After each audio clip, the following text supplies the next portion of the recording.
Hello, everyone, and welcome along to your Sunday night edition of the TII podcast. My name is Craig Dennett, and I'm your host this evening after another 3 points for Rangers, but not an enjoyable watch, it's fair to say. Joining me to talk through the St Johnstone game and also to look at what can be done to improve Rangers, I guess, or if that's possible, to see what we can do as a podcast to talk around where the improvements are needed and where we think the quick wins can be. Is John Walker? How are you doing, John? How long have we got this on for, Craig? You want to try and fix Rangers? An hour, but we can just keep going if you want to. I think one of those continuing Coronation Street series that never ends of just us constantly talking about where we start fixing Rangers. I think so. We were joined by Tommy McIntyre for a split second there, but his audio wasn't working, so I think he's away to try and fix that just now. But John, obviously 1-0 win for Rangers at McDiarmid Park earlier on today. It was a painful watch. I think it's fair to say, being kind. But what was your overall reflections on the game? Much of the muchness, mate. It's the same. We live on a style of football that is not suitable for modern football, and it makes it harder. Actually, when St Johnstone looked kinda in the first half more like the modern football team, that were actually trying to play through lines and break lines and try to find ways. Problem they've got is they've just not got the quality of player we've got, so it breaks down when it gets to the final third. Even when Kimpioka looked pretty dangerous when they did break. I think for me it starts with starting lineup, mate. I said that in our group chat. It was very much leaning towards the Dundee United second half, which he's trying to constantly recreate history and say it was such a good second half, this amazing second half, and all we've got is a point against Dundee United. And it stems from the fact of just not acknowledging that Dundee United were on a bus for 5 hours, didn't get a proper pre-match meal, and then didn't get a proper warm-up. And you go, we kind of were on the ascendancy in the second half. You're going, aye, Dundee United were stuck in a bus for 5 hours trying to travel to Ibrox, and then didn't get a proper warm-up or match prep. Don't recreate it. And you seen that in the first half. We were terrible, mate. We were absolutely awful. Yeah, we absolutely were. And I think there's so many issues, whether it's so many issues, I don't know where to start, whether it's Robin Proper at centre half, whether it's the setup in the midfield with two what appear to be sitting midfielders that, while everyone's been ranting and raving about Barron and Raskin and how they're playing together, and I've been one of them, I think in games like today, you're kind of questioning, do you need them both in there, or are they really benefiting each other, are they really benefiting the team? We have nothing in the final third, absolutely nothing in the final third, no patterns of play, no central striker that seems to be able to pick up the areas where you're expecting your striker to be, no clinical finisher, a real lack of pace out wide. We'll go on to talk about all of this in detail, but I think it's difficult to take many positives, if any at all, from today's game other than the 3 points. You spoke about the starting lineup there. The one that stood out, I guess, is Janis Hagi in particular. He started in the number 10 role, his first start for Rangers in over 500 days. Was it one you were happy to see? I guess the general consensus seems to be, well, it seems to offer us something different than what we've been seeing, but I'm not sure that's enough to warrant sticking them in. No, for me, honestly, I've seen all these comments. I really like Hagi. I think I've done numerous podcasts where I've talked about how much I like Hagi's reception of the ball on the back foot, going forward, always been willing to try and create. But after the first 50 minutes of the Dundee United game in the second half when he came on, all I seen him do was hit shots of 30 yards and put cross after cross and never beat his first man. So it was almost as if Hagi was just like the antidote to how bad Diomande was in that first half. Hagi didn't do an awful lot for me today at all. I think he's guilty of coming too close to the ball, and I think that's because Barron and Raskin are too similar. I do like him being involved because I do think he offers something different. I just don't know who he offers something different from. Yeah. I just see the same. Much of the muchness is the way Tom Lawrence kind of drops in alongside the midfield and not really close enough to the striker. You're going to get your best chances outside the box.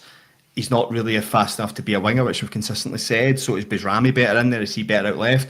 You kind of get in this confusion of going like, Hagi's great, but where do we actually play him? Like, where does he play in this system? I don't think anyone can play in this system. I think that's probably a big part. But it's good to see Hagi involved. I just don't know what he offers us in this area. Yeah, I think that's fair, and I think the system is such a big part of where we're struggling and where these players are struggling as well. I'm trying to remove Tommy again because he can't hear us. He looks absolutely fuming about it. So just me and you at the moment, John. See if Tommy can try and fix again. But I think the system is such a big part to blame, and it's so frustrating as a fan. Time and time again, and Philippe once even asked about it time and time again in press conferences, and he stands by it constantly. But we just don't have the players to play it. It's not a good system to play domestically, or a combination of the two. But it's absolutely not working when it comes to that. I guess the result of Janis Hagi starting was a midfield three of Raskin, Barron, Hagi. It does feel, I mentioned earlier on, it does feel a wee bit defensive, particularly for a game like this one. But then again, we're not first 10 minutes. We're not going and taking control of games. We let St Johnstone come on to us for the first 10 minutes and get a bit of a foothold in the game. Is that a midfield three you think works? What does it? What are the advantages of playing that midfield three? I think you get work rate. And that is just not a Rangers side that I want to hear about. It's not a phrase I want to hear. I want to hear that in Europe. I want to hear that we've got work rate and people that are willing to put everything in front. That's a kind of given for me in these games. But everyone knows I'm a huge Conor Barron fan. But Nico Raskin's a superior technical footballer and better at reading the game and doesn't dive in the way that Conor Barron does. For me, you don't need both. You can't play with both unless you're away in Europe and you need to kind of protect more. So for me, it needs to be one or the other. And I think Diomande complements each of them better, although he's not technically the six that we like. But I think you could probably release him a little bit more in that second CDM. I think the two of them are just too similar, too often looking for the same passes. I don't like the two of them together. I really don't. Away in Europe, yes, I'll accept it, but I don't like the two of them together. Yeah, where do you see Mohamed Diomande, I guess, fitting best into that one? I think, obviously, Janis Hagi's come into that number 10 role because it was not quite been working for Diomande. He's maybe not been impacting the game domestically as much as we hoped. We saw during the week the advantages that he's given us in terms of his late runs into the box. His goal was tremendous that he had, and the awareness that he had for that as well. I guess we're just not seeing quite enough of that as yet. Where do you see Diomande's best role being in that midfield? One of the things that frustrates me, and it's probably why I look like I'm constantly bigging up Diomande on Twitter, and it's probably just because I feel like I see things all the time, and sometimes I'm probably blind to it and a bit naive.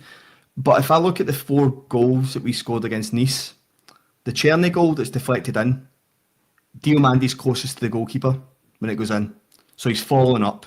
Second goal, he scores. Eagman's goal, he's there for a tap in if Eagman wants to give it to him, and Eagman's second goal, he's arriving in the penalty spot when he hits a shot.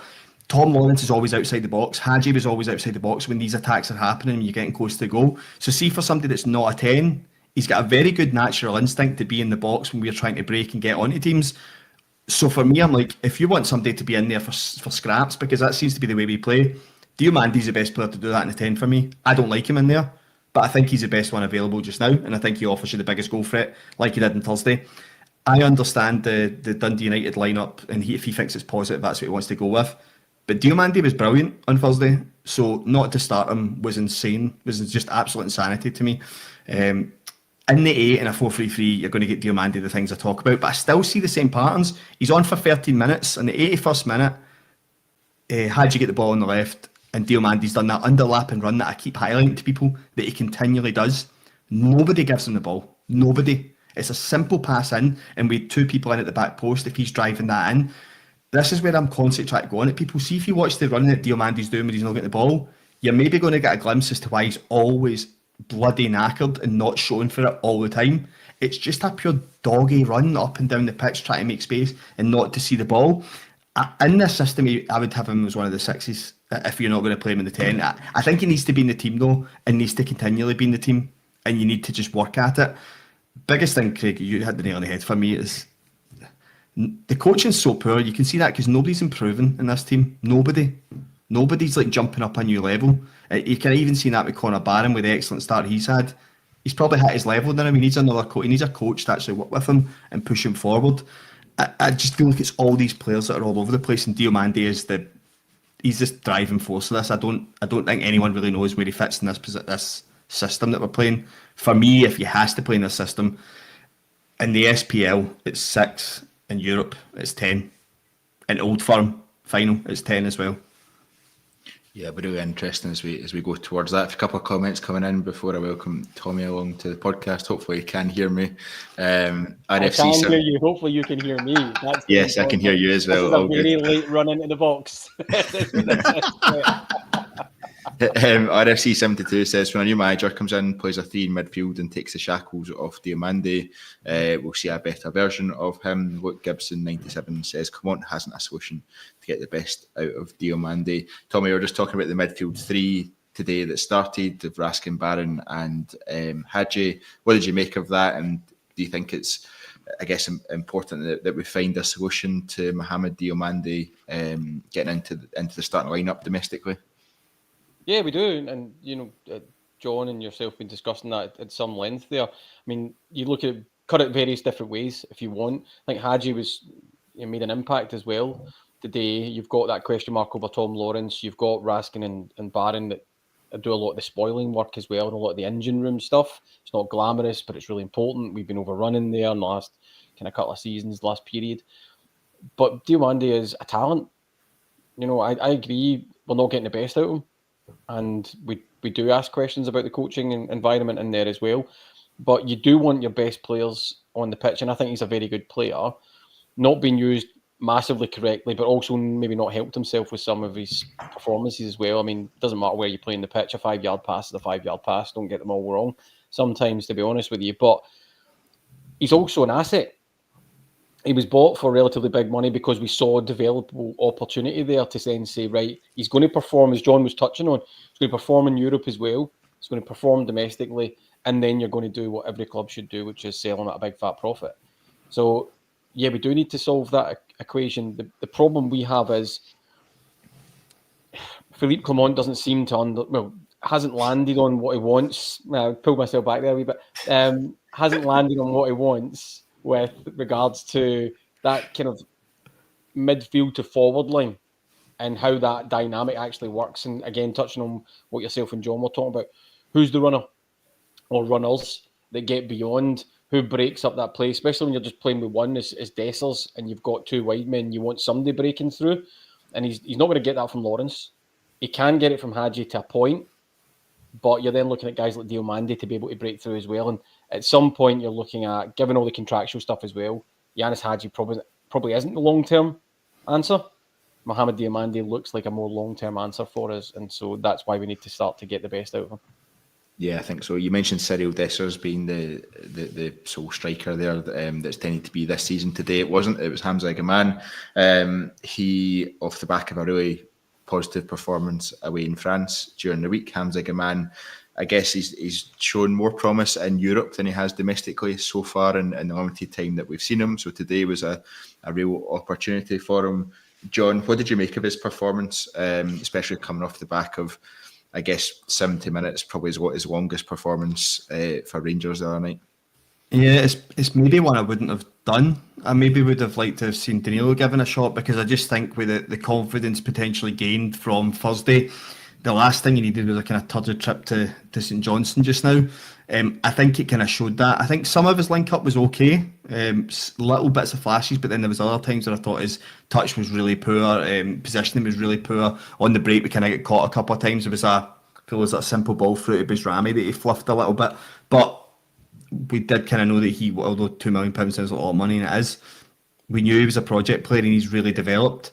My biggest concern, again, harping back to the same thing, who develops him, because it's the same issues that I see with certain players. It's the same things that are happening over and over again. So it needs more work individually for him to be consistent. I would have liked to have seen Danilo start and Igaman come on, and Igaman start at home against Kilmarnock in a bit more comfort, and then build up again the confidence and just keep going. I think this is what I'm kind of guilty of Clement doing too often, and this is why I actually think I almost feel like he doesn't know what the right thing is he'll make snap judgments like that. Right, Igaman played well first day, you get to start again. And I'm like, well, then why didn't Diomande start today then?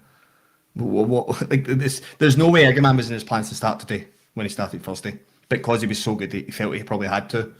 So why does Diomande not get the same thing? That's the bit that confuses me a little bit. Yeah, I think that's fair. I think we're all trying to make sense of whatever Philippe Clement tries to do or what his decisions are, and that's probably a big part of where the frustration comes from fans across the Rangers support, is that having watched football for however many years they've watched football for, they've got a knowledge of how the game works and how managers react and how managers act, and just can't make sense of the choices that Philippe Clement makes at times. Tommy, Hamza Gaman starting today, was that one you expected? And as actually John spoke about, not really sure how we're going to go ahead and develop him, more from a coaching perspective in terms of not having confidence in Philippe Clement, but from I guess, how do these guys need minutes to be able to develop, and they need to be put into different situations, whether that's at home at Ibrox against certain teams, whether it's at home in Europe, away on a cold, windy Sunday afternoon at McDermott Park. They've got to be put in these different situations to see if they can work. And I guess the same can be said for Robin Proper, who we'll come on to later on. But in terms of Hamza Gaman, do you think it was the right thing to start him today, given he was probably buzzing and full of confidence after Thursday? Yeah, I do actually, but I get John's point about Danilo as well. Different pathways back to the first team, I suppose, if you want to describe it like that. Could have been either or, truth be told. I think the important thing was it wasn't just, right, let's pull you straight back out and let's drop Dessers straight back in. I think people were just looking for that change. You're right in that people need to get minutes. Hamza Gaman probably finds himself in a slightly unfortunate position, actually, in that we are slightly a basket case. We paid $2 million for a developable project player, and you're having to get him into the first team and hope he's going to drive you forward, when really he should probably be out on loan somewhere to develop some of those things that you're talking about, not within the glare of where we are right now and the expectations getting piled on him, right? Because he is still a young man. It was not night and day, but it didn't quite work today for him. You know what I mean? He tried hard. He had the odd shot, nice wee touches. Sometimes it didn't come off. Then get switched out to that wide left as well to try and kind of support Danilo.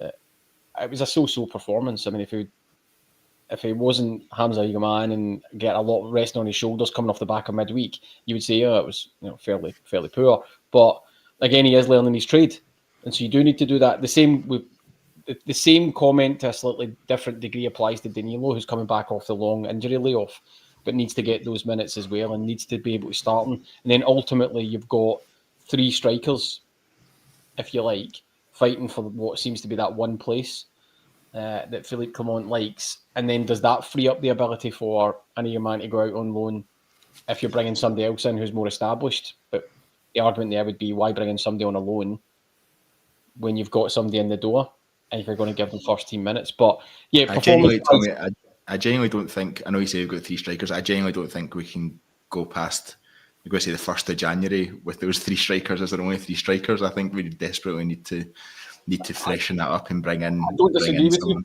Yeah, I don't disagree with you. The wider point was, I mean, I think we all agree with that. So the wider point is, well, if you want to go down that track, right, people don't like Cyril Dessers. Don't particularly like him myself, right, in terms of, is he a long-term striker?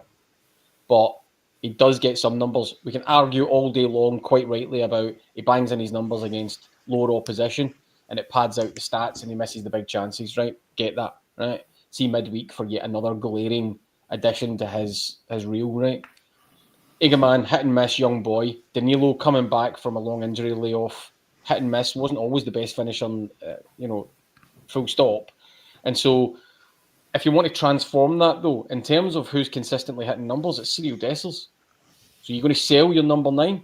So let's not kind of... Yeah, is he consistent with hitting?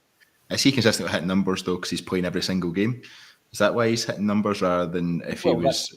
It's a self-fulfilling question, to be brutally honest with you, right? He's not hitting numbers because he's not playing.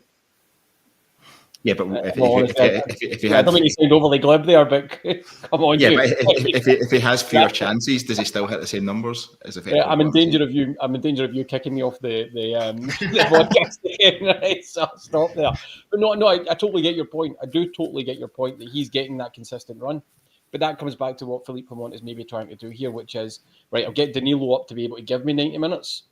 I'll get Eagle Man up to give me 90 minutes starting, and then I'll try something different. And that does free up the ability to say, we've got other players in place. Maybe we do remove a Serial Dessers or whatever. Somebody still has to come calling for him. And then you try and refresh it. I mean, it's a hell of a time to try and do it, though, in the January break, in all honesty. But I'm just pointing out that it's still quite a hot spot. I agree with you. We don't have all the answers in that part of the pitch yet. No, we definitely don't. I don't think we've got any answers rather than all the answers. But we'll come on to speak about that in a little bit. John, I want to go to the other end of the pitch and speak about two players with contrasting fortunes so far this season, I guess. So John Souttar and Robin Proper. We'll start with the positives. We'll go with John Souttar. First of all, I think he's been much improved this season. I think we saw that again today. Why do you think that is? What do you think he's changed, or what has the team changed to sort of help him? John Souttar's a player that spent most of his career playing in teams that defend their box and defend deep. And that's what he's good at. That's why he was good with Scotland when he was kind of breaking into the Scotland team. It's why we signed him, because his performances for Hearts. You've seen that in the Scottish Cup final against us just before he joined. He was best player in the park. John Souttar's grown in confidence, but John Souttar, when he came to Rangers, had to learn about halfway line defending space in behind, recovery runs, and you actually see a lot of the quote-unquote brain farts and concentration lapses of when he's turning back towards goal, the Kilmarnock mix up with Butland, the mistake for Hearts that he almost let Vargas in for. These are little lapses in concentration, because at the age of 26 he's learning to defend the high line, going back, dominating possession, keeping concentration. It's a totally different mindset to being a Rangers defender as Hearts or Scotland. You get that, but I think what's happening is he's just growing in confidence. Yes, he's still going to have that mistake in him 100%. When he comes up against higher quality sides, you're going to see gaps in. But I keep saying this, people need to accept that's why he's with Rangers. like that is actually why he's with us. If he wasn't, he'd be in the English Championship at the high end of promotion, or he'd be in the English Premier League. And that's where he would be. John Souttar's probably fulfilling the potential that I felt he had 5 years ago if he hadn't got the injuries. Probably higher, to be honest. I think John Souttar could have got to English Premier League level with the qualities he does have. I think that's just now what's happening. He's grown in confidence, probably realising that he's a leader in this Rangers side. Probably not far off being the actual leader if things were to go, if like Butland and Tav were to be out the door. I just think he's growing in confidence because he's now getting the run of games and he's always the first choice centre half. I think all of that grows and grows and grows, and you're just starting to see. John Souttar's always been good passing, always been good dribbling out with the ball. He's always been good at these things. He played midfield for Dundee United for like the first year and a half of his career. He's comfortable in there. He's actually a really good passer. I just think that's all we're seeing as someone who's really good. And because Clement's football is maybe not as expansive, he is getting some games where he's probably sitting a bit deeper and more comfortable and gets to feel his way into games. I think it's just a combination of all those things for John Souttar. Yeah, Tommy, do you think Souttar moving, I guess, over to that right-hand side where Connor Goldson was previously has helped him as well? Yeah, but probably. But again, I'm not going to list out all the things that John said there because they're all absolutely spot on, which is, there's an argument that he's been our most consistent player this season as well. Just, I like the nature of his game in terms of learning and iterating his performance, and he is subject to mistakes, but show me a player who isn't. In all honesty, he can be relied upon to defend, and actually that's an odd statement to make about centre backs these days, but it makes sense and it should be said. You can rely on them to stand up and just defend, whereas some centre backs want to only get the ball on the deck in front of them, don't want to get rough and tumble. They rely on just looking at space and covering it, and that's their level of defending. Now, that's a good thing to have, but you also need to step in. You need to be able to defend high balls. You need to be able to do the rough and tumble. I'm foreshadowing here for you, Craig, because we're definitely going to come to somebody else who struggles with that type of thing. But John Souttar is getting much better at that part of the game in terms of the high line, etc. But he does have in his locker the absolute ability to just stand up to challenges and defend the ball. And I'll take that as a pretty solid bedrock for any defender that's wearing a blue jersey, first and foremost. Yeah, I think that's very fair. John Souttar's impressed me so far this season. Even when he's made a mistake, he bounces back pretty quickly from it now, whereas it seemed to knock him a bit more and for a bit longer period of time last season. Let's go on to Robin Proper then. John subbed at half-time. today. I think this is the 4th game since he's arrived that he's played 45 minutes for us before being subbed. What did you make of his performance? For me, it was just summed up by the one where he goes to win the ball and it just bounces over his head. Yeah, and even before that, he had kind of pulled. He was kind of limping about like 10 minutes into the game. So to give him some sort of out or being kind to him, I do feel that there was something. Feeling charitable tonight, John, are we? Yeah. Charitable. So I do feel like there maybe was something that was niggling him from the get-go, from that moment on, and I think you see that a little bit. For me, I think we've all kind of said this. We're making assumptions because there's a previous relationship with one of the coaching staff that knows Robin proper. For me, Philippe Clement and the Rangers coaching staff, Alex Rae aside, are not well versed enough in Scottish football to know what requirements a centre half that they've known from Dutch football has to come into this league. It takes a lot of managers a long time. Steven Gerrard had a lot of centre halves before he figured out that Philippe Clement was a partner for Connor Goldson to get us over the line in the title. Walter Smith took a while to get the right centre halves that he was going, but he was blessed with some good ones to start with.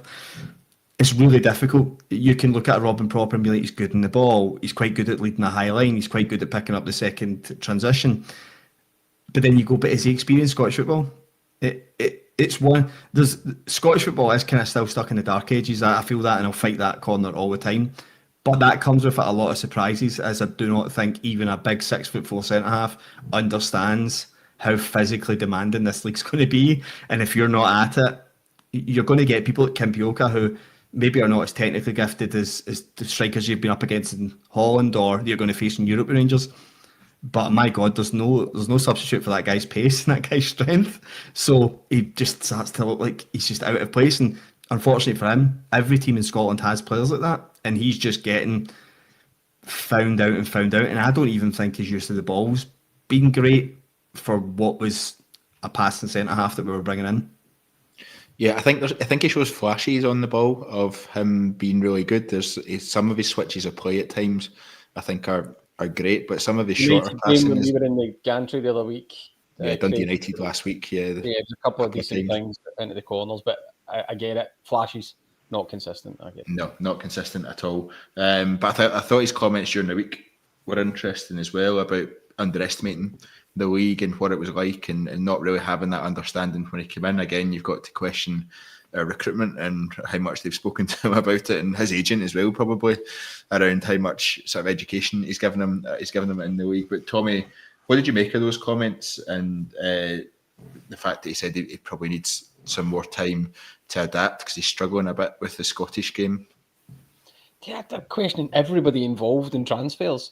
Right, who actually sits down and goes, this is where you're going, this is how they play the game? It just seems to be people go, I'll just turn up, I'll be absolutely fine, right? And bundled it in the back of a transit and put onto a plane or whatever, right? But it was interesting. It's honest, and you're always looking for that, right? Could argue it was a wee bit of give me time, I know I'm not playing well, right? Just back off. But at the same time, if you want to get down into it, you can dress up football in various different ways, right? But if you're a centre-back, even coming from a different league where it's maybe a little bit softer, you should have those properties built into you, right? That should be ability to stand up to a challenge. And how long does it take to learn that stuff when you come into a new league and you go, oh, it's fast. Oh, it's the second game, it's still fast. Oh, it's the third game, oh, it's quite fast, right? And then you don't inculcate that into your game or whatever. He still seems subject to standing off, still seems subject to not wanting to do the main physical part of it, and still gets pulled out of position by players like, Kimpembe, like Miller, etc. as well. Some of his positioning seems odd as well at times. And okay, everybody deserves a chance, but ally that to the fact that he seems to be going off quite regularly with wee nudges and knocks and stuff like that as well. He's not building a reputation with the support of, right, and I am your go-to next to Souttar. And the two of us will build that kind of blue wall at the back that everybody needs. There you go. That said, he's also been part of teams that have kept clean sheets. So, you can't throw the baby out with the bathwater here, but he's not doing himself any favours. And if you start talking like that, the one thing that's definitely going to happen is rival managers in the Scottish Premiership are going to look at it and go, get on him, and get on him for the start, and keep going at him until he either breaks or he goes off. Our problem is, who do you then start to rely on after that? It's Leon Balogun, etc. No offence to him, but we're not exactly blessed with tons of centre backs who could then step in at that point in time. And so yet another area of the pitch comes into view for the winter window. And it's not as if we've got enough of them right now. Yeah, I think that's fair. John, I think Robin Proper on paper was a signing that made sense. Captained 20 to third place in the league, was 30 years old, was on a much lower wage than Connor Goldson was, but you'd expect, having been in the position he's been in with a league that's considered across Europe, across the world, to be much better than and much higher quality than ours, you'd expect that on paper actually that looks like a pretty good deal. Do you think if given time, Robin Proper can be the player that we need him to be and be that, as Tommy said, that partner for that first choice partner for John Souttar?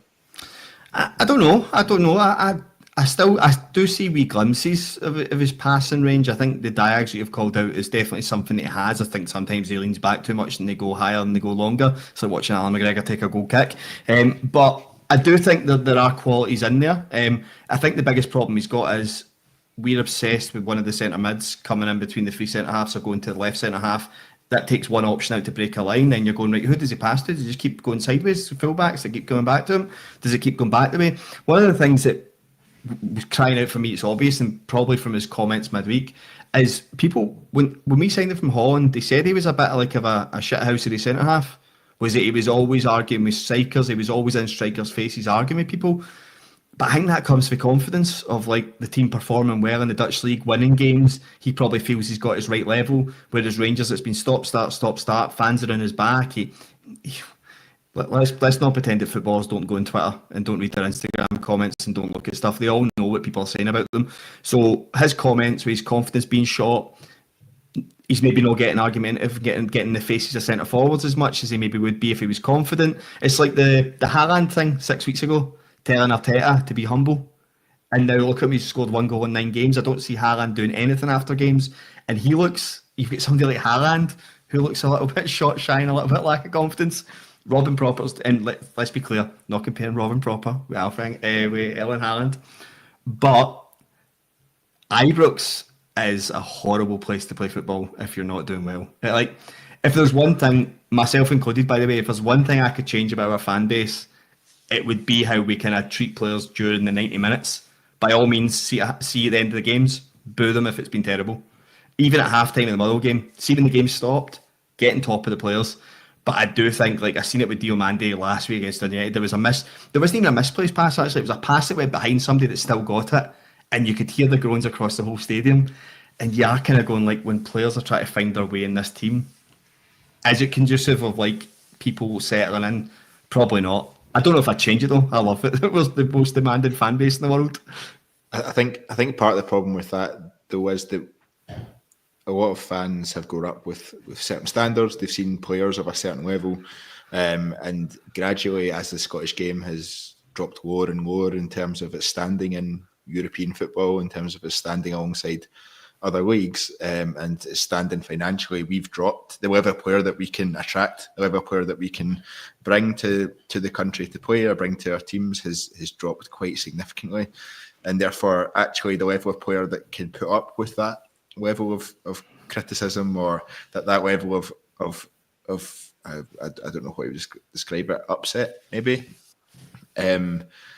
You've got to have an elite mentality to be able to do that. And when you're bringing in players who are being brought in to develop and who are being brought in to, I guess, to make their mistakes at Rangers and then develop into a really positive player that's going to make us lots of money, it makes it a really difficult environment. Tommy, what do you make of that? Do you think as fans we make it more difficult for new players to I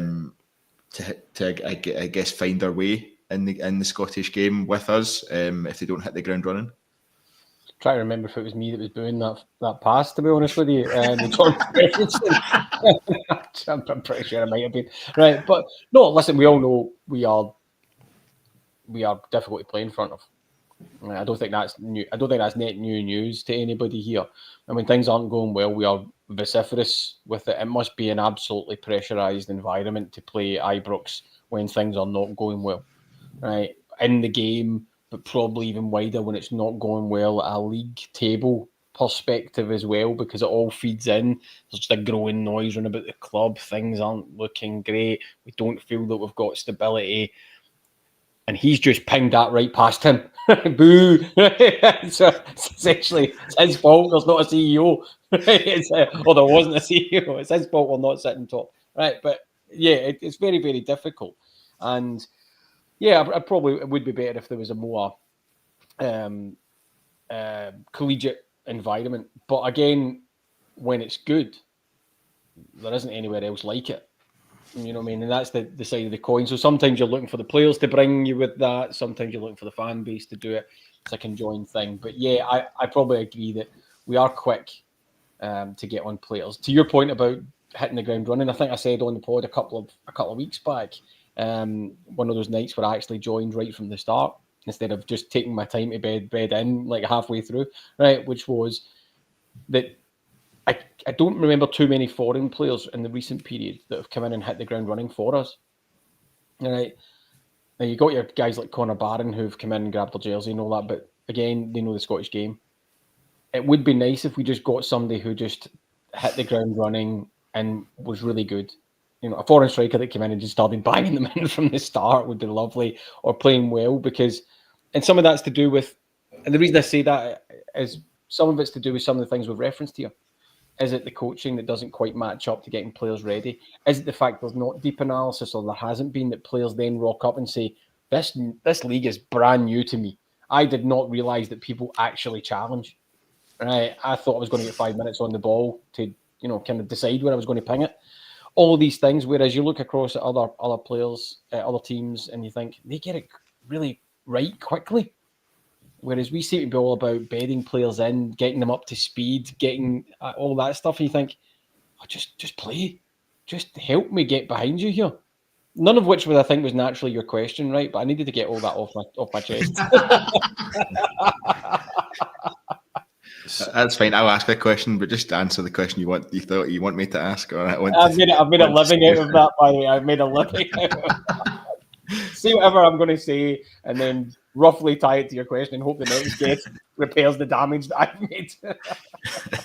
John, this comment from CF4 that says, never mind players, we're the same with managers, I guess probably takes me nicely to my next point. But what do you make of that comment from CF4? Do you think we are incredibly impatient with managers? Do you think we have been incredibly impatient with Philippe Clement, or do you reckon actually we've been more patient than you'd expect us to be?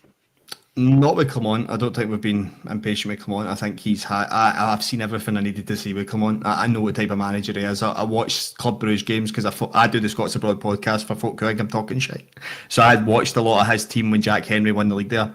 It was the same there. They just had better players. They Scott Olsen. They're good players. They're a good squad. They won the league, and they weren't going to win the league, to be fair, until the break. But they won the league. It was the same style of football, mate. It was awful. So I know enough about what he was offering. I never seen any Monaco stuff, but I seen all the Monaco fan podcasts that were coming on Rangers to tell them what type of manager we were getting. So I don't think we come on. I don't think we Beale either. I think it was very clear that Beale's was going nosediving very quickly. Van Bronckhorst, maybe. I think Van Bronckhorst was maybe a bit of impatience, myself included, because the Champions League, we weren't ready to go into the Champions League, and a lot of that definitely weighed in. A lot of those embarrassing results weighed in, and I'm getting rid. So I think maybe with Van Bronckhorst we were impatient. I think we gave Gerrard loads of time, although, again, if COVID hadn't happened, he might not have stayed. But the only difference with the manager is the manager doesn't have to play passes, the manager doesn't have to think on the ball, the manager doesn't have to continue to play football on a pitch. He can sit at the sideline and try and gather his thoughts. He's not expected to run 12k and put in tackles and try and make right decisions. So I don't give the manager the same leeway. He is the head of it. He should take the pelters when it's not going well. I think the players, and again, this is from a hypocritical stance, because anyone that's sat near me will have heard the vitriol that I've flung at Dessers and other players in the past. But I think I'm including myself in the fact that I think probably need to calm down during the game and just let the game play out and then voice it at the end. But Not with the managers, no. I think the managers get what they deserve because they get paid well, and they're in a position that we would all dream of having, being the leader of Rangers. Yeah, I think that's fair, and I think your assessment of the last few managers back to Gerrard is all fair as well. That doesn't help when you're a manager under pressure who's probably not been treated right, and you're bored. Bring another manager into the stand to vulture over your coffin. Yeah. Yes. I'll always take the opportunity to bring that up about Michael Beale. Always take the opportunity to bring it up. Yeah, Michael Beale has a very good PR game that kind of tries to make people forget about that kind of stuff. Aye. Well, let's make sure nobody does.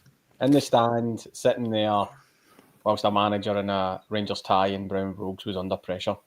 Also in the Loudon. Yes, I think being in the Loudon's worse than being in the stands, but there we go. Moving on to Tommy, I think the point I was coming on to about Philippe Clement, in terms of, it's obvious to everyone the stark differences there are between how we perform in Europe versus how we perform domestically at this moment in time. I think that's a real, it's so obvious, it's unreal, and you can even see it this week. Why do you think that is, that we have those differences? I've seen a lot of people saying, well, the teams we play domestically don't have, they just sit in, they don't try and attack us, they don't come out. I don't think that's necessarily the case. The way St Johnstone played today, they weren't sitting in. There was plenty of space. There was plenty of space there for us to play if we wanted to play our game. Yes, I don't even think St Johnstone took advantage of the pace that they have up front. They didn't play the ball over the top too long. Their new manager seems to want to play some pretty decent football, and I thought they had some alright passages of play as well when they were in there, but they definitely weren't sitting 11 men behind the ball, all defending their own box. Why do you think it is that then, if it's not the case that we're coming up against that, and we do come up against that sometimes, but why do you think it's the case that there's such a stark difference in performance? It's a good question. So I suppose to start with, I think there are some myths around about that stuff that, Rangers come up domestically against everybody, it plays a low block and it's 10 men behind the ball. No, it's not. Teams have found out how they want to play against us, and at best you could probably argue it's sucker punch counter attack, but suck us in type of thing.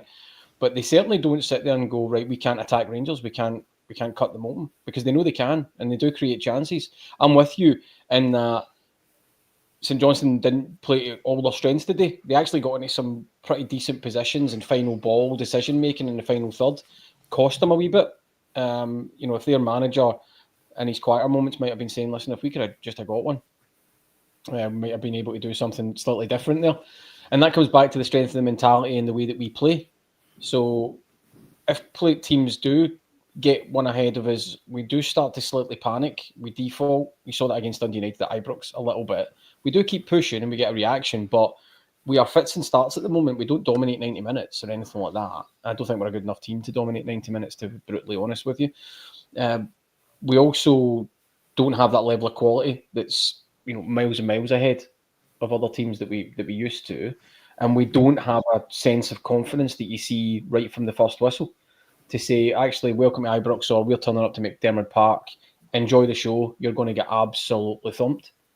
We don't seem to have that, and we do seem to default to, particularly in the grip and in the moments of pressure, we default to, there's just a couple of players that will pick the ball up, and there's a lot that will just shuffle it on. And it's a give it to a Czerny and give it to a Bajrami and just hope that something happens up there as well. But again, some of that comes back to the finishing and the movement that we have from our forward players. All of those things are in that mix, by the way. But start with maybe the basic one, which is teams don't sit off us and ask us just to naturally try and break them down for 90 minutes. That's a total myth.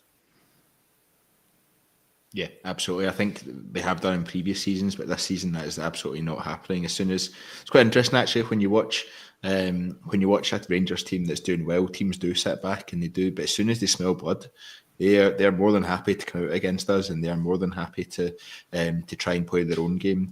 And I think that's why, especially away from home and the grounds, you think, all right, we've got a difficult task today. We've dropped points at every single opportunity that there's been like that. I think every single one, Kilmarnock away, Hearts away, Celtic away, Aberdeen away, all ones that you look at the fixture calendar and you're like, well, that could be tricky. We've dropped points at every single one. We've lost it every single one apart from Hearts, haven't we? So I think that's the real concern.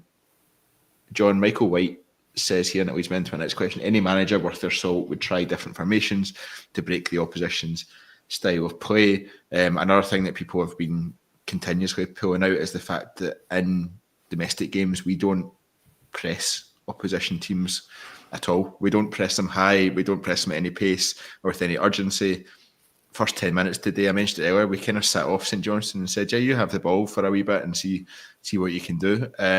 Why do you think it is that he's not trying different formations? But I guess even if he wants to stick with the same formation, which he clearly does, why is he not instilling that press, which we've seen in fits and starts that we can do in certain games? But it's just, surely that's just an easy instruction for no matter who you're playing, just go at them. Yeah, I mean, this is the thing for me. Like, this is where data and stats can kind of be misleading, because I agree Rangers do not press the same way Celtic do. So when you look at data, Rangers are the best team at winning the ball in the final third, which would suggest that Rangers are a very effective pressing team. But that's because teams think they can play through us. So they do make mistakes. Celtic are the lowest team of winning the ball in the final third because teams hump it up the park because they're terrified of Maida, they're terrified of Kyogo and Kuhn's pace.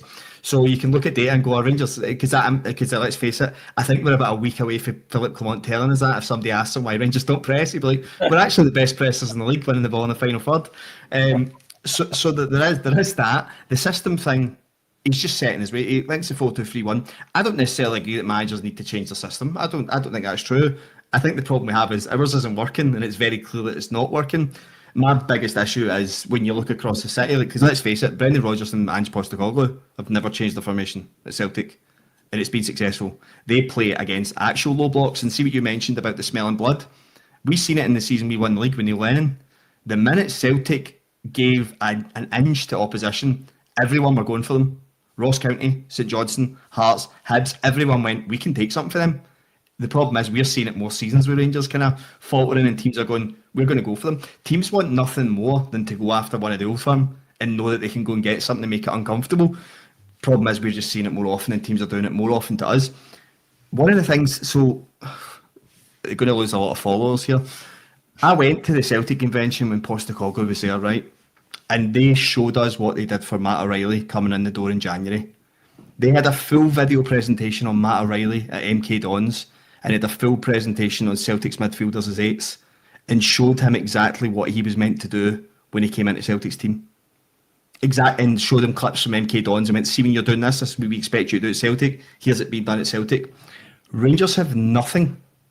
Nothing. Sign players. Like we literally do nothing like that. We are miles behind them. So see, when we see about players coming in and settling in at Celtic, it's because they're literally shown the pathway to settle in, and they're bought specifically because they know they've identified people that can play the way they're playing. Our signings, and I kind of talked about in the group chat, our signings are ad hoc because Philippe Clement doesn't know what he wants in the profile of certain players. In the way that if we dropped Vaclav Černý tomorrow through injury, who comes in and what changes that got in the team? Because if you've not got a left footer that cutting in and hitting the shots that he's hitting from outside the box, which are turning into goals, or they've been turned into corners, or they've been turned into chances where we're getting breaks of the ball. It's literally like Sima getting injured last year. You go, we're not a team anymore. Celtic made 6 changes for that Ross County game yesterday from the Champions League and won 5-0. Made 6 changes and won 5-0. Dominated the game, dominated the ball, created the same types of chances. And you go, that's because they're coached. And that's so Luke McCowan comes in for Engels, plays the exact same way. James Forrest comes in for Kuhn, different right foot or left foot, exact same game. Ida comes in for Kyogo, very different striker profile, exact same game. Yeah. Scales comes in for Trusty. It's just, you can go through it all, and I go, if we drop a player that's in our starting 11 that's good, we're in trouble. Yeah. Yeah. Maybe let's not spend our time going through all the Celtic team, though. I am. Yeah, 100%. Yeah, I was trying to move on from that, yeah. And I appreciate you need to do stuff for your coaching stuff as well, John, but I am 100% distancing ourselves from you going to that presentation. Yes, I'd have to agree with that one, Tommy, actually, to be fair. Tommy, I think we spoke a bit about it earlier around January and where we can try and improve a little bit. We don't know how much money there is, if there is any money there at all for us to invest in any players. We know Niels Coppin has said that he's already started, or they're already heavy into the work that they're doing in the research for January. I think the main areas in terms of that final third, where we're really toothless at the moment, where we have nothing. I think we've covered a lot of ground here.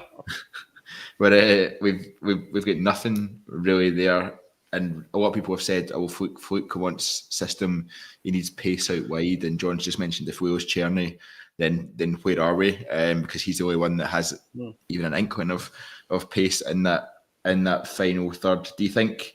I guess Oscar Cortez is on the brink of coming back. Do you think pace out wide is something that we need to find in January to help us in that final third, or is Cortez and Tierney enough? I'd have to say no, but interested in your thoughts on that one. And then the other one, and we can come on to talk about the lack of goals that was spoken at length on Sky Sports today around the game, and the fact that are we the 6th highest scorers in the league?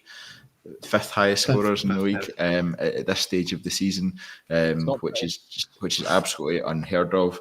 So to me, it goes without saying, we spoke earlier about the 3 strikers and feeling like we really need to add to that. It feels to me we need that sort of penalty box style striker, although I will say before we start answering this question, Lawrence Shankland is not the answer anymore. No, it's not. No, it never was. But I'm glad that's been put to bed. I will say to John, though, it's so refreshing, because I'm a numbers person by trade, I suppose.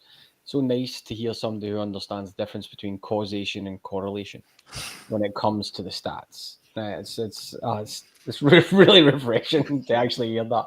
But you're right in terms of Tierney's a big worry, because he does give us something out there. He has been dangerous. You lose him. McCausland's and that's not me shooting at McCausland, by the way, but he's the fill-in. It's not the same. It's very much different levels there, right? With the right side with Bajrami, yeah, it's similar. Question mark over Cortez, and unfortunately, when he says he's coming back, I'm not wholly convinced that's not. Well, coming back's got there's you hide a lot in that phrase, right? Coming back, particularly at Ibrox, where it seems to be you're back, but then we're going to spend 3 months bedding you back in, right? So we'll see him come the end of the season. I do think the style of play and the way that we approach games, we need that, but we also need somebody who's much more effective at holding up the ball in the final third as well. We've already touched on the midfield. There's players in there that can make our midfield, but I think we still need somebody who's a bit more of a ball carrier in there as well. Full-back positions, I think, look after themselves. Unfortunately, even with Casemiro's injury as well, and he could have filled in at the centre-back period, that maybe opens up for Clinton's Enciala, etc. Full-back position, centre-back position, question mark over proper, but I don't necessarily think that we'll be spending any money or time on the centre-back position, actually. I think that one will get kind of glossed over. He'll go with what he's got. But midfield to forward, yeah, striker, and give me a left-sided winger. Give me a left and a right-sided winger. I can't remember what the word for ambidextrous is when it comes to feet. But give me a two-footed player, because we certainly need backup for Tierney. More than Bajrami, I think, actually. But certainly for Tierney at this point in time, and we don't have any strength and depth, which is the wraparound comment. We don't have strength and depth. Lots of players, big squad, no strength and depth. And that's where the next iteration of cutting this squad, cutting the wage bill, trying to replenish and refresh will come again, because lots of players just kicking about the stadium, kicking about the training centre that are adding absolutely zero value. Yeah, I think that's fair. John, we've spoken about the wide positions there, and I wanted to just ask you, I guess, it's based on a tweet I saw from Scotland's coefficient, and there was some stats he put up. I think it was yesterday. He might have put it up before our game, but kind of illustrated the difference in approach versus the success we get. So he said, I guess my question is our approach the difference, or is it the approach of other teams? He highlighted we've had 4 games with 25 or more crosses in them. Hibs at home, Dundee United at home, Hearts away, and Aberdeen away. We've dropped points in 3 out of 4 of those, and all 4 were absolutely horrible performances, even despite Philippe Clement saying Aberdeen was one of our best performances of the season. And then we've had 4 games where we've had 10 or less crosses, and that's Nice, Malmo, FCSB and Olympiacos, all of which we would all say have been really positive performances, and it doesn't bypass me that they're all in Europe as well. Is actually that our approach in terms of how often we cross the ball. Maybe it's down to how other teams are approaching it and they're forcing us to cross the ball, but is that approach really the difference between us playing well and us not? I think it's the positional stuff as a coach that I think the superior teams do better. When you look at the Premier League, people like Brentford, it's not overcomplicating football to drive stuff using data. As you know, and Rangers knew under Gerrard, by the way, where the dangerous crossing areas were, and when Barisic and Tavernier were to cross into the box and when they weren't to cross into the box. And that was when Roof, Morelos were meant to get into the box for those crosses, when Jack, Arfield, Davis, Kent, whoever, were to follow up in the edge. Aribo as well was great at doing it, were to follow up in the edge for different pull-back crosses. We had strict rules under Gerrard. You can go and watch the goals. When people hit the byline, it was getting pulled back. When people were deeper, it was getting whipped onto the penalty spot. We don't have that. You can put Hefty in the same position 4 times and you'll get 4 different crosses. So if I'm a Dessers, if I'm Igaman, if I'm Danilo, I'm going, when do I run into the back post? When do I go to the front post? Who's following up the edge of the box? What type of cross am I getting? And you see that. So see when these 25 crosses are going in, you're putting so many variables on a striker trying to make a run. Whereas if you just simplify it and say to Dessers or the centre forward, see when it's here, you're running between these areas. See when it's here, you're pulling here and you've got another person following up. And Hefty, see if you don't see those 8 players in those areas because we've countered quickly, you need to come back out. Bajrami, you need to be in that left wing to have the ball back out so we can go back at the other side and build up properly. Cherny and Bajrami, see when we don't have the full-backs up beyond you, you need to hug the touchlines. You need to stay out there because all you're doing is bringing everyone in the middle of the park and it congests it, and teams want that in Scottish football. They want everyone in the middle, and if it goes crossing the happy defender box. It's just those certain rules. It was Gerrard's was almost robotic, like when Tav went, Kent or Tav and Barisic, Kent and Aribo came inside. You had the 2 midfielders went into false fullbacks, and it was like robotic in the way we moved people up the pitch. We don't have that. We're chucking crosses when people aren't set to be in the box. Nobody knows where to run, so Dessers is hanging on the back of 4 defenders, and the crosses are also not good enough because I think we're putting them in at the wrong times.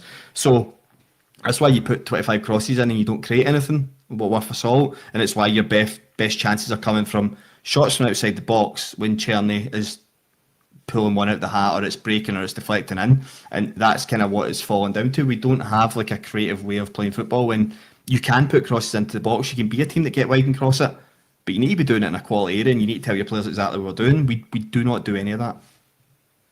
Yeah, I think all of that is fair, and all of that, I guess, is interesting insight that I hadn't really considered or known before about Gerrard's team. When you speak about it, it's so obvious, and you just remember the patterns of play and all that sort of stuff. But it's not something that's immediately obvious to me as a layman, just watching the game, I guess. Tommy, let's finish on a positive note, or let's try to finish on a positive note. We've won 26 of our last 27 league games in December, which is December's always known as a tricky month, and you've got so many games, etc. I will say it's league games. It doesn't include European games before anyone jumps on me and says we're about to play Tottenham at home. But how important is it that we have a flawless league performance in December and heading into that Old Firm game on the 2nd of January? Well, that flawless would involve an Old Firm Cup game as well, obviously on the 15th of December. So, listen, massive. Of course it is. I mean, we know we're in a really bad position with the league points, the way that the league's played out so far this season. There's no way of dressing that up, and so we do need to go on a run. Philippe Clement and this squad need to go on a run, and we touched on players' confidence. It's the same flows through managers and staff not as well. They're trying to just remind themselves they know what they're doing, get back to brass tacks, stick with their philosophy or whatever. You need that consistency, and Philippe Clement's referenced that anyway. It's about building consistency. You do not win over a fan base. You do not stay in your job. You do not win anything by having the odd good game. You do it by the usual boring stuff, which is consistently picking up points and getting better and winning the big games when they come along. So in all of that, I go back to, I reference the 15th because it's a cup game, it's a big one, and it's Old Firm. And I think, you look at Dundee on the 21st, you look at St Mirren on the 26th, etc. With all disrespect to all of those teams, they're all winnable, right? Your Kilmarnocks, your Ross Counties, and all that type of thing. That comment's definitely going to come back to bite me when they all beat us, right? But these are games that we should be winning and setting ourselves up for what is a very interesting January as well. When you look at, not want to jump too far ahead, but Celtic and then Aberdeen pretty swiftly around the corner too. So yeah, we need consistency. It's not that would be great. We need consistency. You might not get consistency of performance. I think that's quite a way away from this team actually. But consistency as in winning, dragging ourselves over the line. That's just how we keep surviving and staying alive. Yeah, I think that's fair, but it is important. Was enough for you? Was that positive? I don't get asked to do pep talks. I think it's as positive as we're going to get, Tommy, to be fair. So I think we'll leave that there. So thanks very much to John and Tommy for joining us for tonight's podcast. Definitely felt better than watching that game for an hour. So thank you very much, guys, for joining us. Thank you very much, everyone, for listening. If you enjoyed the video, please drop a like. It helps us massively.